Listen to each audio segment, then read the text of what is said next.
O ciclo do ouro, para Joyce Michele.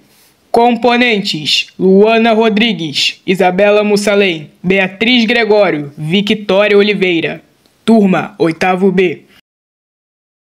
Capítulo 1. O começo. Cana-de-açúcar e comércio.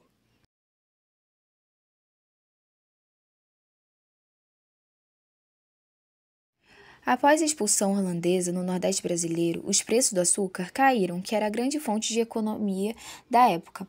A concorrência do produto foi o principal fator na dificuldade da exportação. O ciclo do açúcar teve uma relação crucial com o ciclo do ouro, no Brasil colonial. Em 1690, o comércio açucareiro no Brasil colonial já demonstrava sinais de decadência, com a competição crescente do açúcar produzido nas Antilhas, principalmente nas colônias holandesas.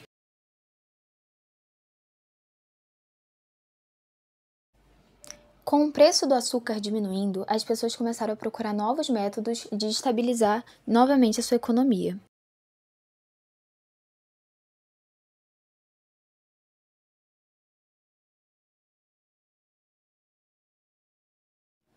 Com o declínio do açúcar, logo começou a se espalhar a nova novidade na colônia. Era a exploração de jazidas de ouro na região posteriormente que ficou conhecida como Minas Gerais. Então começou uma nova fase da colonização, chamado de Ciclo do Ouro. Capítulo 2. O começo do ciclo do ouro. As primeiras pepitas de ouro foram encontradas no Vale do Rio Doce e no Rio das Mortes. Esse ouro foi denominado de ouro de aluvião, que significa ter sido encontrado nos vales dos rios. As primeiras jazidas de ouro foram exploradas no Rio das Velhas, próximo à atual cidade de Sabará, município de Minas Gerais, por bandeirantes paulistas. A notícia da descoberta de ouro em Minas Gerais espalhou-se rapidamente devido a diversos fatores, incluindo a promessa de riqueza fácil e a necessidade de abastecimento da região, o que atraiu milhares de pessoas e impulsionou o crescimento de novas cidades. A facilidade de encontrar ouro, especialmente ouro de aluvião, e a falta de legislação clara sobre a extração também contribuíram para a rápida disseminação da informação. As jazidas de ouro ficavam distantes uma das outras, cerca de 8 dias de viagem, o que tornava a vida na região bastante difícil. Além do problema da alimentação, era difícil subir a Serra do Mar e a Serra da Mantiqueira. Nos primeiros anos do século XVIII, só era possível ir até as minas a pé. Capítulo 3. Minas e escravos.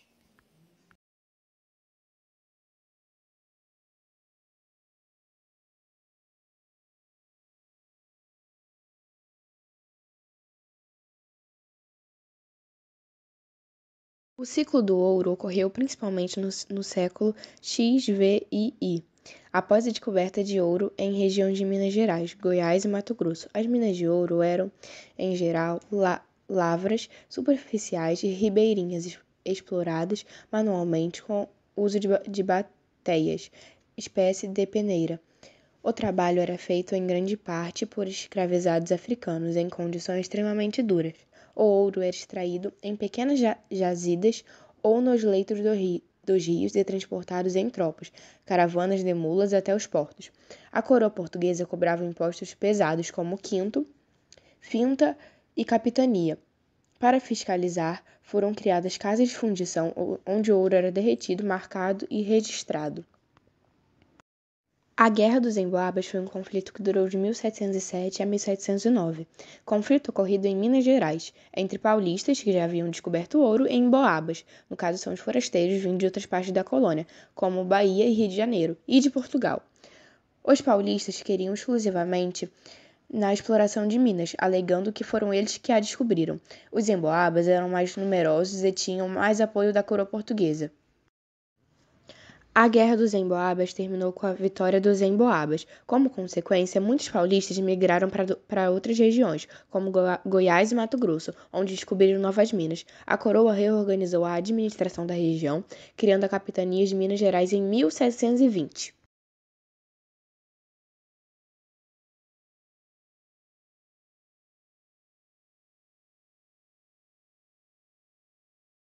A escravidão.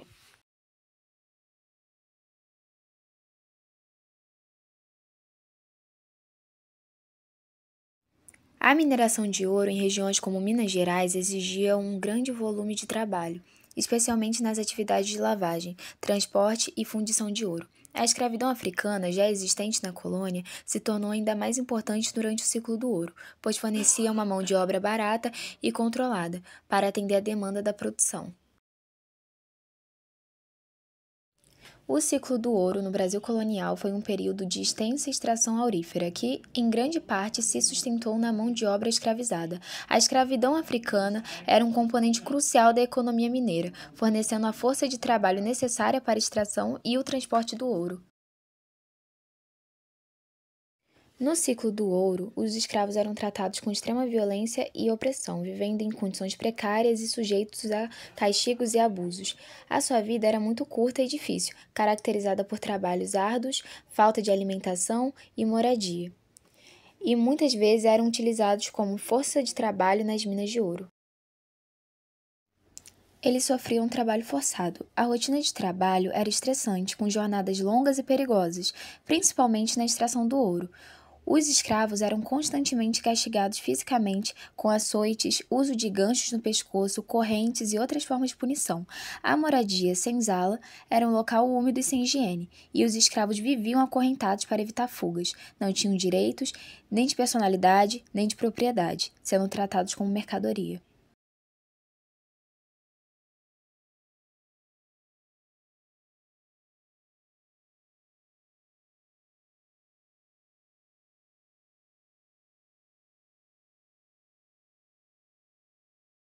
Capítulo 4. Casa de fundição.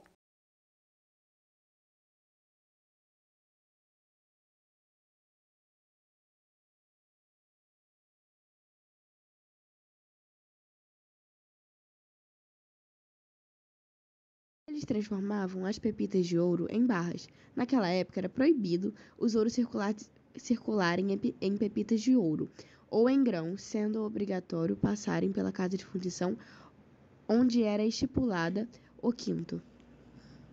As casas de fundição eram instituições estabelecidas no Brasil colonial para controlar a extração e o comércio de ouro, especialmente para cobrar o quinto, o imposto de 20% sobre o ouro extraído.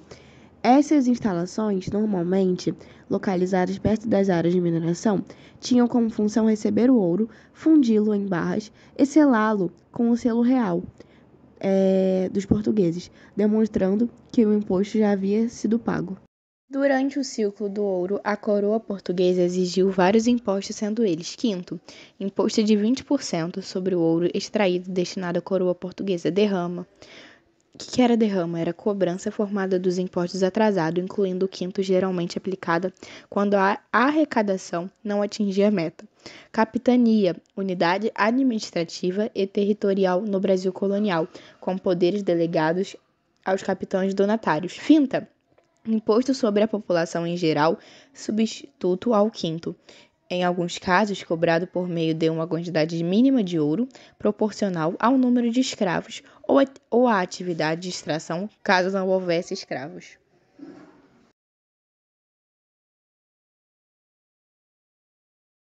Barras de ouro que eram feitas nas casas de fundição são feitas a partir do ouro puro, extraído e refinado de pepitas e outras fontes. O ouro é derretido, é vertido em moldes para formar as barras e selado com o selo da coroa portuguesa. Capítulo 5. Santo do Pau Oco.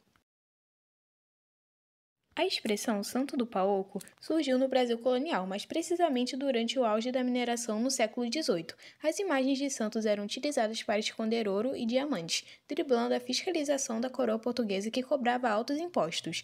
Tudo que era de valor era guardado dentro das figuras santas e ocas. Guardavam itens preciosos como também grãos de ouro e pepitas.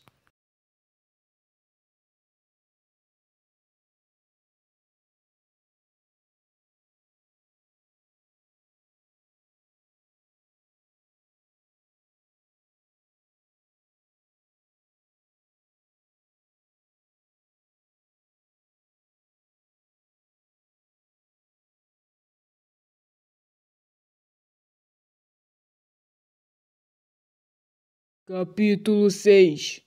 A derrama. A derrama é um termo que pode ter diferentes significados, dependendo do contexto.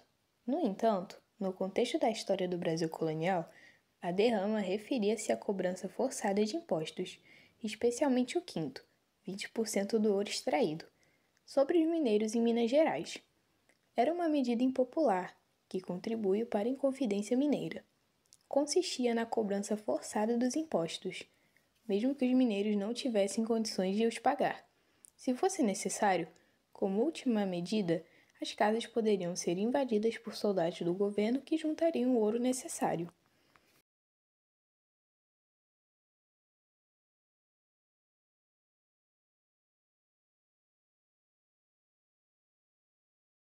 Capítulo 7. Inconfidência Mineira e Conjuração Baiana. A Inconfidência Mineira, também referida como Conjuração Mineira, foi uma conspiração de natureza separatista que ocorreu na capitania de Minas Gerais, estado do Brasil, entre outros motivos, contra a execução da derrama e o domínio português, sendo reprimida pela coroa portuguesa em 1789.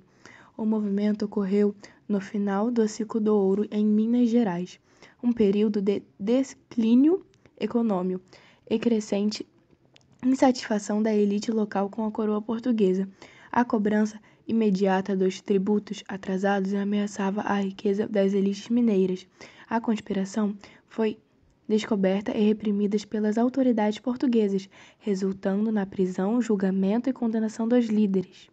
Joaquim José da Silva Xavier, conhecido como Tiradentes, foi preso e condenado à morte, sendo enforcado e esquartejado. Mesmo após sua morte, Tiradentes passou a ser visto como um herói nacional, um símbolo de resistência e patriotismo. Conjuração Baiana, também conhecido como Revolta dos Alfaiates, aconteceu em Salvador em 1798 e foi influenciada pela independência do Haiti. As causas da conjuração foi o domínio português sobre o Brasil, a escravidão e a crise social e econômica da Bahia. Tinha como objetivo separar a Bahia de Portugal, abolir a escravatura e atender às reivindicações das camadas pobres da população.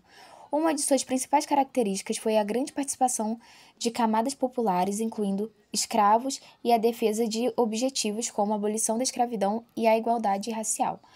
As autoridades portuguesas descobriram o movimento e reprimiram os participantes, com prisões, julgamentos e execuções.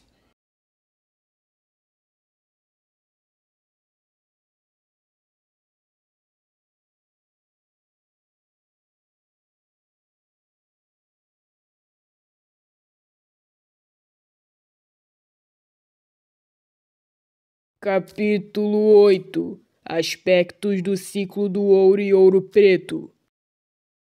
O ciclo do ouro foi Ouro Preto, anteriormente chamado de Vila Rica de Albuquerque, Ouro Preto, em Minas Gerais. Destaca-se por sua rica história, arquitetura barroca e beleza natural. A cidade foi um importante centro do ciclo do ouro no Brasil, e suas construções, igrejas e museus refletem essa época. Essa cidade, além de ser um importante centro de extração de ouro, também se destacou como um polo artístico e cultural, com obras barrocas significativas, e foi palco da Inconfidência Mineirão, que por volta de 1698, quando a região foi descoberta pelo ouro aluvião. Essa descoberta atraiu muitos bandeirantes e marcou a origem do povoado que posteriormente seria conhecido como Vila Rica, e depois Ouro Preto. O Arraial do Padre Faria, que daria origem à cidade, foi fundado no dia 24 de junho de 1698. O ciclo do ouro deslocou o centro político do Brasil do Nordeste para o Sudeste, com a transferência capital para o Rio de Janeiro. A coroa portuguesa implementou medidas para controlar a mineração e cobrar impostos, como o quinto, a derrama e a captação. A mineração também gerou tensões e conflitos sociais, com revoltas como a Guerra dos Emboabas e a Confidência Mineira. O ciclo do ouro entrou em decadência no final do século XVIII, com o esgotamento das minas e a queda na produção de ouro. A coroa portuguesa implementou medidas como a derrama para garantir o cumprimento das obrigações fiscais. Mas isso gerou novas tensões e conflitos. O ciclo do ouro foi um marco na história do Brasil, que teve um impacto profundo na economia, sociedade e cultura do país.